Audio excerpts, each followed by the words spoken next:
paz do Senhor e Salvador Jesus Cristo esteja com todos, nossos amados e queridos ouvintes. Deus até aqui nos abençoou e eu tenho certeza que continuará nos abençoando pela sua palavra. Nesta oportunidade, nós estaremos então dando início ao nosso estudo sobre o repouso eterno, que encontra-se na carta aos Hebreus, do capítulo 3 ao capítulo 4 e o versículo de número 13. E nesta oportunidade, estaremos observando pelo menos 3 pontos fundamentais do nosso estudo, que são eles: a quem este ensino é escrito, como devemos viver a nossa vida hoje em relação a Jesus Cristo e o primeiro exemplo da nação de Israel para as nossas vidas. E identificarmos estes 3 pontos constitui-se de uma importância muito grande para a minha e para a tua vida. Hebreus, capítulo 3, do versículo 1 ao versículo de número 11. Diz-nos assim a palavra de Deus: pelo que, irmãos santos, participantes da vocação celestial, considerai a Jesus Cristo, apóstolo e sumo sacerdote da nossa confissão, sendo fiel ao que o constituiu, como também o foi Moisés em toda a sua casa, porque ele é tido por digno de tanto maior glória do que Moisés, quanto maior honra do que a casa tem aquele que a edificou. Porque toda casa é edificada por alguém, mas o que edificou todas as coisas é Deus. E, na verdade, Moisés foi fiel em toda a sua casa, como servo, para testemunho das coisas que se haviam de anunciar. Mas Cristo, como filho, sobre a sua própria casa, a qual casa somos nós, se tão somente conservarmos firme a confiança e a glória da esperança até ao fim. Portanto, como diz o Espírito Santo, se ouvirdes hoje a sua voz, não endureçais o vosso coração, como na provocação, no dia da tentação no deserto, onde vossos pais me tentaram, me provaram e viram por 40 anos as minhas obras. Por isso me indignei contra esta geração e disse: estes sempre erram em seu coração e não conheceram os meus caminhos. Assim jurei na minha ira que não entrarão no meu repouso. A partir destes versículos, nós vamos então procurar identificarmos 3 pontos fundamentais que constituem o ensino de como tomarmos posse do repouso eterno. É importante observarmos que a completude do ensino, ele vai do capítulo 3 e versículo 1 ao capítulo 4 e versículo de número 13. Porém, nesta oportunidade, nós estaremos então estudando esta primeira parte do nosso estudo. Nos nossos próximos encontros, estaremos dando continuidade a este assunto tão sublime e tão importante para a minha e para a tua vida. Em primeiro lugar, a quem é escrito? Aos irmãos santos. Observem a primeira parte do versículo 1 do capítulo 3. pelo que irmãos santos. Irmãos santos, precisamos acreditar que é a mim e a você que fazemos parte da igreja de Deus, que fomos chamados de fora do mundo e constituímos a igreja de Deus. Em 1 Coríntios, no capítulo de número 1 e no versículo de número 2, o apóstolo nos diz assim: a igreja de Deus que está em Corinto, aos santificados em Cristo Jesus, chamados santos, com todos os que em todo o lugar invocam o nome de nosso Senhor Jesus Cristo, Senhor deles e nosso. Então observe, eu e você, nós somos chamados para sermos santos. 1 Pedro, capítulo 1, versículo 15 e versículo 16. Nós somos chamados para sermos santos, porque o nosso Deus, que acreditamos, Ele é santo. Mateus, capítulo 5 e o versículo de número 48, Jesus disse que precisamos sermos perfeitos, porque Ele é perfeito.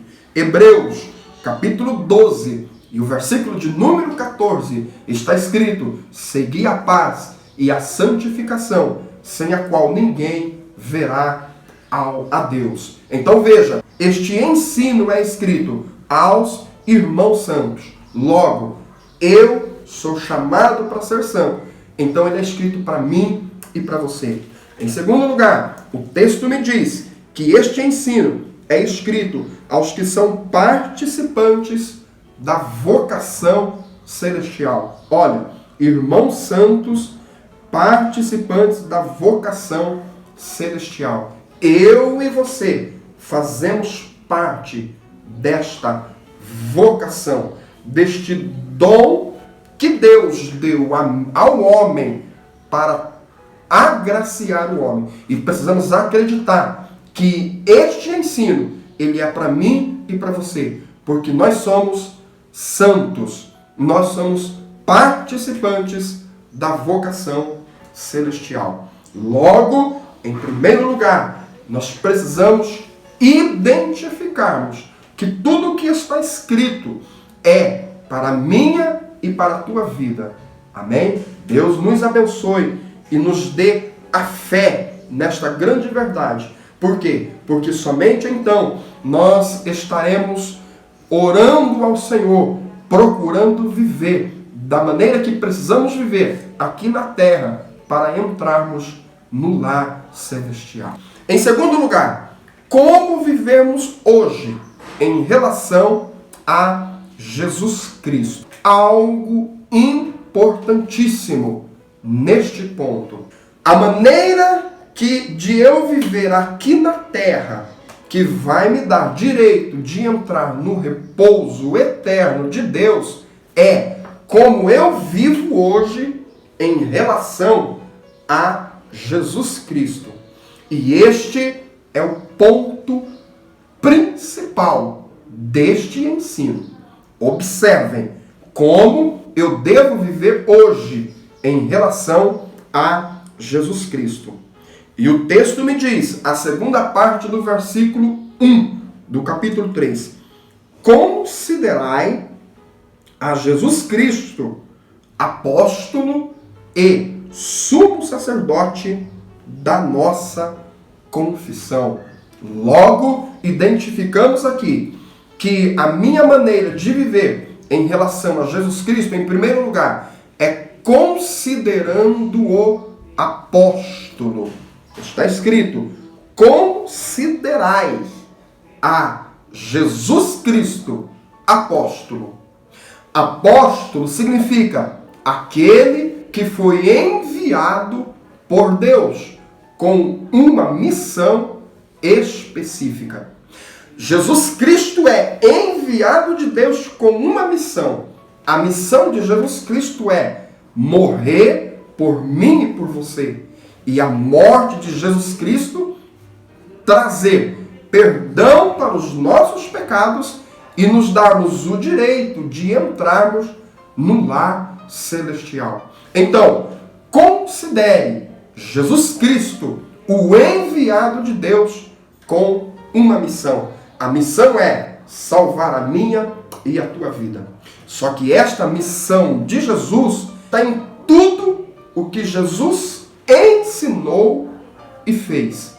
Jesus Cristo é o enviado de Deus e que veio para nos salvar e que nos ensinou e fez obras maravilhosas para nós acreditarmos nele. A palavra de Deus que nos prova esta grande verdade. Mateus 10 e 40, Lucas 9 e 48, João 4 e 34, João capítulo 5, também o versículo 24, o versículo 30, o versículo 36 e 38, João 6 e 38 e muitos outros textos bíblicos que vão me ensinar que Jesus Cristo é o apóstolo de Deus. E eu preciso viver considerando isto. Em segundo lugar, eu preciso considerar Jesus Cristo como o sumo sacerdote. Olha o nosso texto. Considerai a Jesus Cristo, apóstolo e sumo sacerdote da nossa confissão. Então veja que neste primeiro ponto é uma forma que eu preciso viver em relação a Jesus Cristo. E esta forma de viver é considerando-o apóstolo e considerando-o sumo sacerdote. Que o Senhor e Salvador Jesus Cristo envie na minha e na tua vida o Espírito Santo, que através desta palavra, eu e você possamos vivermos desta maneira, considerando a Jesus Cristo, o apóstolo de Deus e o sumo sacerdote de Deus para as nossas vidas. Em relação ao sumo sacerdócio de Cristo, é importante identificarmos que o escritor ele vai desenvolver o seu ensino sobre tomarmos posse do repouso eterno em cima desta grande verdade do sumo sacerdócio de Cristo. O sumo sacerdócio de Cristo está fundamentado em dois pontos. Primeiro, é o sumo sacerdote da nossa confissão. Olha o que está escrito. Sumo sacerdote da nossa confissão. Esta palavra, da nossa confissão, significa que ele é o sumo sacerdote de nós que vivemos hoje, dos homens que fazem parte da nova aliança de Deus com os homens. Então ele é o meu sumo sacerdote, ele é o teu sumo sacerdote. E para entrarmos no céu, nós precisamos acreditar que Jesus Cristo é o nosso sumo sacerdote. Nós temos Jesus Cristo exercendo este ofício no presente tempo em que vivemos. Ele é o nosso sumo sacerdote. E sabemos que o sumo sacerdote é aquele que pega as causas do homem e leva a Deus. Que coisa maravilhosa! O desejo do meu coração é que o Senhor Jesus Cristo envie sobre a minha e sobre a tua vida o espírito do entendimento e da fé que nós temos este sumo sacerdote. Se pecarmos, Jesus Cristo é poderoso para levar a Deus as nossas causas e perdoar os nossos pecados. Então, veja que esta verdade bíblica é muito importante, que nós temos um sumo sacerdote, mas este sacerdote é da nossa confissão. Em segundo lugar, este sumo sacerdócio de Cristo, ele é um sumo sacerdote fiel. Prestem muita atenção nesta verdade. Olha o que diz a primeira parte do versículo 2. Sendo fiel. Jesus Cristo é o meu sumo sacerdote. E ele é um sumo sacerdote fiel. Só que observem que a fidelidade deste sumo sacerdócio de Cristo está em relação a quem o constituiu. O versículo 2. A quem o constituiu. Jesus Cristo é constituído pelo Deus Pai como sumo sacerdote meu e teu. Então veja, o que o escritor está dizendo aqui? Que Jesus ele é fiel ao Deus Pai. Só que Jesus Cristo ele é fiel a todos os que confessarem. Olha que coisa maravilhosa. Olha que verdade da palavra de Deus, na qual nós temos que tomarmos posse dela. Jesus Cristo é o meu sumo sacerdote fiel. A fidelidade dele é a Deus Pai e a minha vida.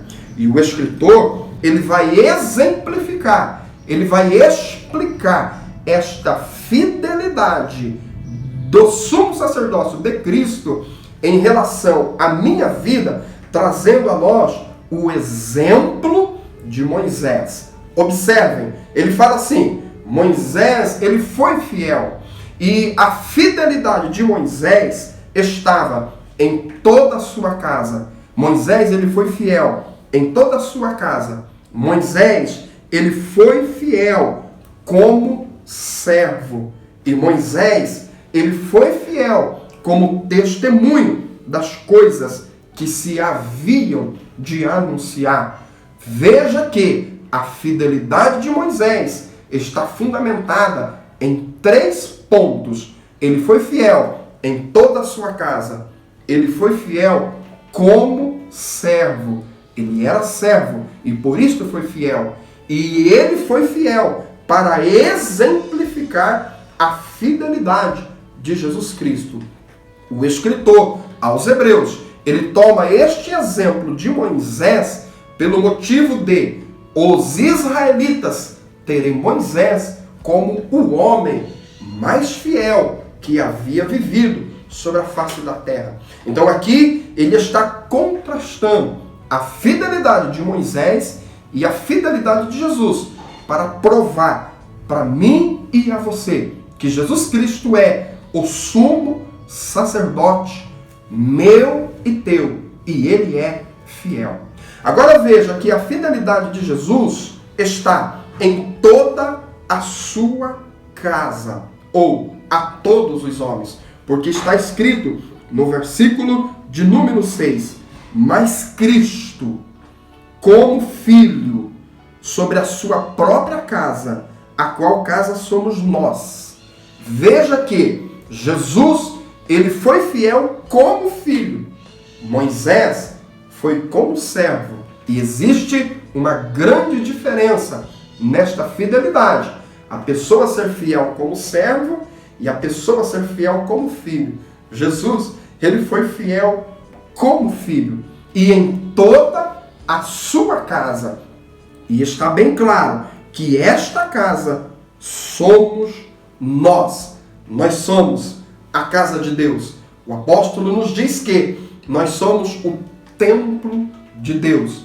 Nós somos moradas do Espírito Santo. Então veja, a fidelidade de Jesus é em toda a sua casa, ou a todos os homens. Neste ponto, é importantíssimo entendermos e crermos que eu preciso viver tendo Jesus Cristo como apóstolo. E eu preciso viver tendo Jesus Cristo como sumo sacerdote.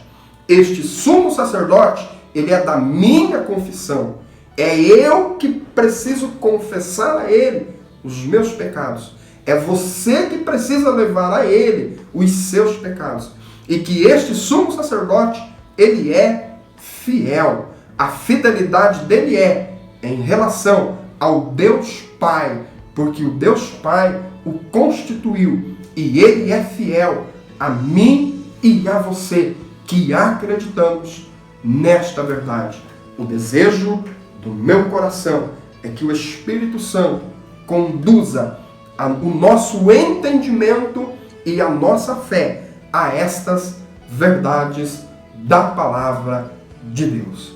Não se esquecendo que nós estamos estudando como vivemos hoje para entrarmos no nosso repouso eterno e que este nosso estudo ele será composto de 5 a 6 encontros e que é importante que você acompanhe cada uma das nossas publicações. Agora veja que nestes versículos que nós temos lido, o escritor ele vai trazer a nós o primeiro exemplo do povo de Israel. Nós lemos em 1 Coríntios, no capítulo 10 e no versículo 11, que tudo que aconteceu com a nação de Israel foi para exemplo nosso, foi para que nós fôssemos alertados, porque o apóstolo diz que os que vivem no fim dos séculos têm que olhar para o povo de Israel e ter isto como exemplo. Então veja que no versículo de número 7, nós encontramos, portanto, como diz o Espírito Santo, se ouvirdes hoje a sua voz, não endureçais o vosso coração. Este é o grande conselho de Deus para mim e para você. Eu não posso endurecer o meu coração quando eu ouvi que Jesus Cristo é apóstolo de Deus e que é o meu sumo sacerdote e que é fiel a Deus e a mim. Então, quando eu ouvir estas verdades, eu não posso fechar, eu não posso endurecer o meu coração em relação a estas verdades. Por quê? Porque esta verdade é o principal fundamento que vai me levar a eu entrar no meu repouso eterno. Então observem, portanto, como diz o Espírito, se ouvirdes hoje a sua voz, não endureça o coração. E o escritor ele traz o primeiro exemplo da nação de Israel. E este exemplo é importante observarmos que é para os nossos dias. É para mim e para você. Este exemplo é para que eu e você veja, entenda, creia e não caia no mesmo exemplo do povo de Israel. Este exemplo, ele vai nos trazer os erros do povo de Israel. Olha o que nós encontramos aqui. O versículo de número 8, a parte B diz assim: como na provocação, no dia da tentação no deserto, onde vossos pais me tentaram, me provaram e viram por 40 anos as minhas obras.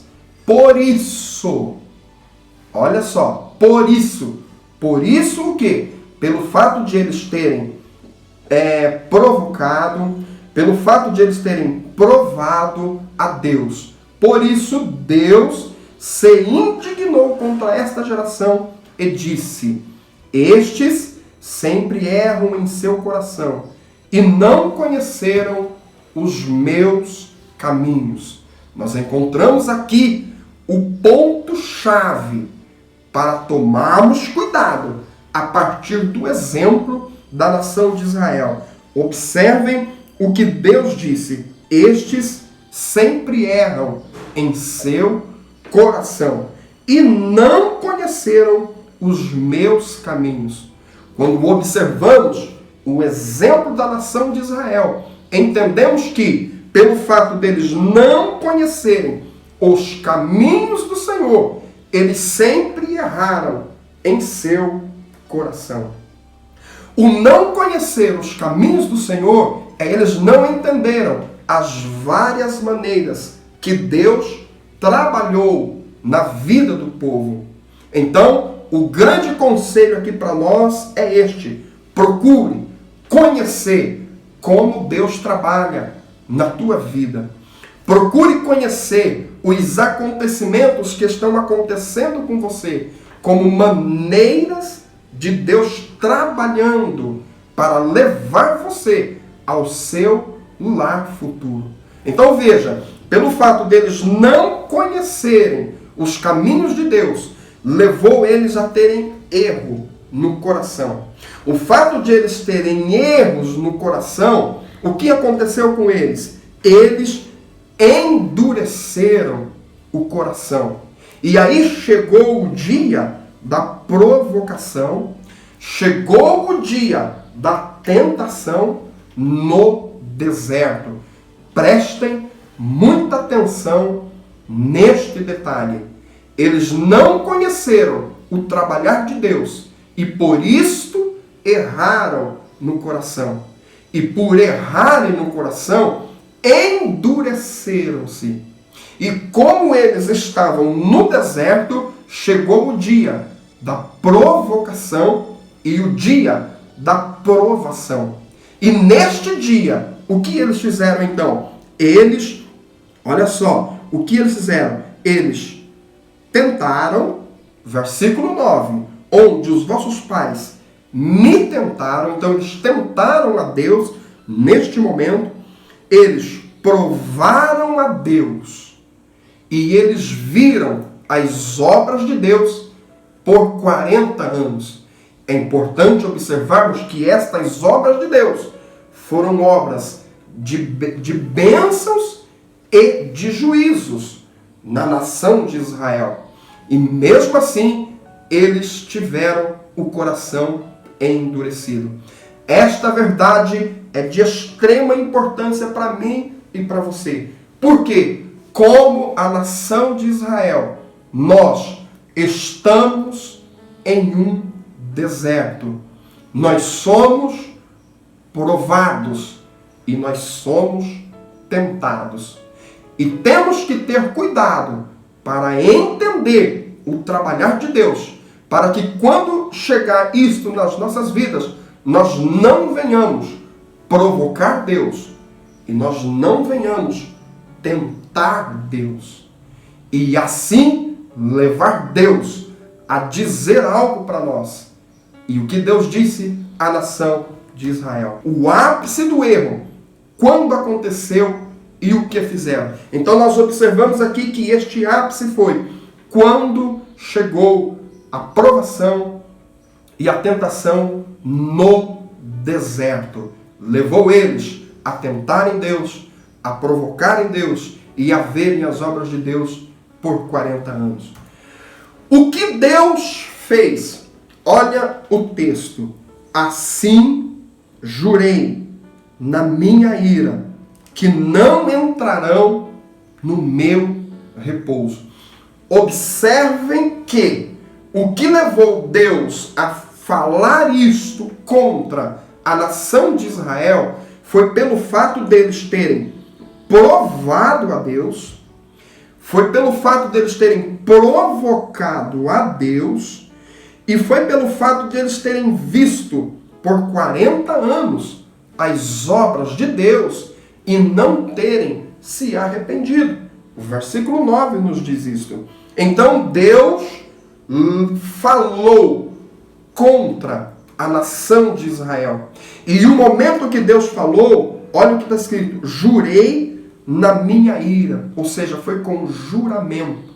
Deus afirmou em um momento de ira que o povo não entraria no repouso. Nós estaremos analisando de uma forma mais específica o momento que aconteceu isto. Envia os espias para espiarem a terra. E o povo começa a murmurar, dizendo que na terra havia gigantes. E somente Josué e Caleb disse: Deus pode nos livrar da mão desses gigantes. Mas o povo murmurou de uma forma tão profunda naquele momento, que levou Deus a dizer: nenhum desta geração que tirei do Egito entrará na terra prometida. Somente Josué e Caleb, porque acreditaram no meu poder. Que o Senhor e Salvador Jesus Cristo possa ter misericórdia de nós. Que a partir deste primeiro exemplo, nós possamos entender que o ponto fundamental aqui é nós compreendermos como Deus trabalha, é nós conhecermos os caminhos do Senhor. Por quê? Quando nós conhecemos os caminhos do Senhor, nós não teremos o coração endurecido. E quando nós não tivermos o coração endurecido, o dia que chegar a provação e a provocação que teremos por estarmos no deserto, nós não tentaremos a Deus, nós não provocaremos a Deus, e então continuaremos firme a nossa caminhada, acreditando no nosso lar eterno. Que o Senhor e Salvador Jesus Cristo possa abençoar a minha e a tua vida com estas verdades. Então, para concluirmos, nós observamos nesta oportunidade a quem o ensino de Hebreus, capítulo 3 ao capítulo 4 e versículo 13 é escrito: é aos santos